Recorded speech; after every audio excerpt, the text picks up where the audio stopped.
Hello friends, welcome to my YouTube channel Uday studies চ্যানেলে তোমাদের সবাইকে স্বাগত জানাচ্ছি। তোমরা এখন দেখতে চলেছ 2026 বাংলা প্রশ্নপত্র একাদশ শ্রেণী দ্বিতীয় সেমিস্টার। এই প্রশ্নপত্রটি এবছরের জন্য খুবই গুরুত্বপূর্ণ ভূমিকা পালন করবে, তাই এই প্রশ্নপত্রটি একটু দেখতে হবে। 1 নম্বর প্রশ্ন, গল্প থেকে যে 1 নম্বর প্রশ্ন আছে সেই গল্পটি হলো, ছুটি গল্পে মামা বাড়িতে গিয়ে ফটিকের যে দুরবস্থা হয়েছিল তা নিজের ভাষায় লেখো। 1-2 প্রশ্ন, এলেনা পোতা আবিষ্কার গল্পটি একটি আত্ম আবিষ্কারের গল্প, আলোচনা করো নিজের ভাষায়। 2 নম্বরের দাগে হচ্ছে কবিতা থেকে। 2-1 হচ্ছে রাত্রিতে দুহার মিলে টান দিই মঞ্জিকাতে। উদ্ধৃতিটির মধ্যে যে প্রকাশ পেয়েছে তা নিজের ভাষায় আলোচনা করো।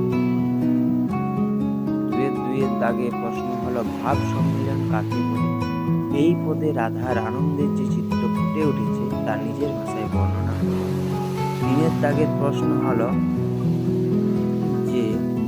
যে রক্ষক সেই দিয়ে তোমার কে মন্তব্যটি করেছে?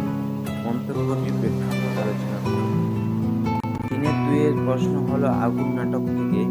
আগুন নাটকের চতুর্থ দৃশ্যে হরেকৃষ্ণ ও মনোরমার সংলাপের মধ্য দিয়ে যে ছবিটি ফুটে উঠেছে তা আলোচনা করো।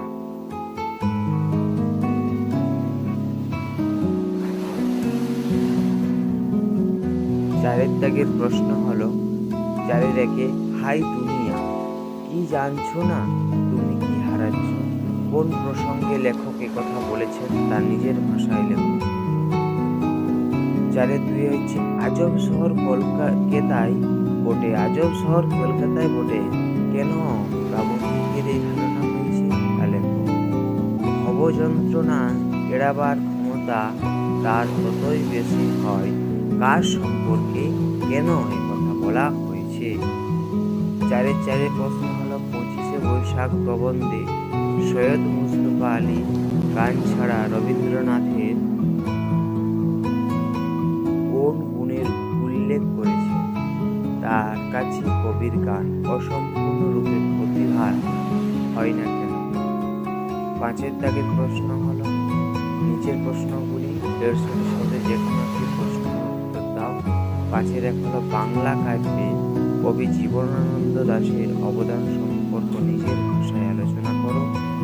5-2 দাগ হলো, 5-2 বাংলা গদ্যের বিকাশে রামমোহন রায়ের অবদান আলোচনা সম্পর্কে আলোচনা করো। রামমোহন রায়ের অবদান সম্পর্কে।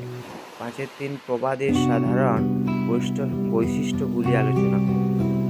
6 দাগে হচ্ছে, নিম্নলিখিত যে কোনো একটি বিষয় নির্বাচন করে নির্দেশ অনুসারে কম বেশি 400টি শব্দের মধ্যে একটি প্রবন্ধ রচনা, যেটি খুবই গুরুত্বপূর্ণ এবছরের বন্য ও বন্যপ্রাণী সংরক্ষণ, বন ও বন্যপ্রাণী সংরক্ষণ।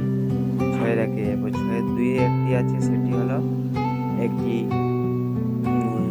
প্রতিপক্ষ যুক্তির অসারতা প্রমাণ সপক্ষে যুক্তিক্রম বিন্যাসে প্রবন্ধ রচনা, যেটি হচ্ছে বিতর্কের বিষয় মোবাইল আসলে জীবন অপচয়।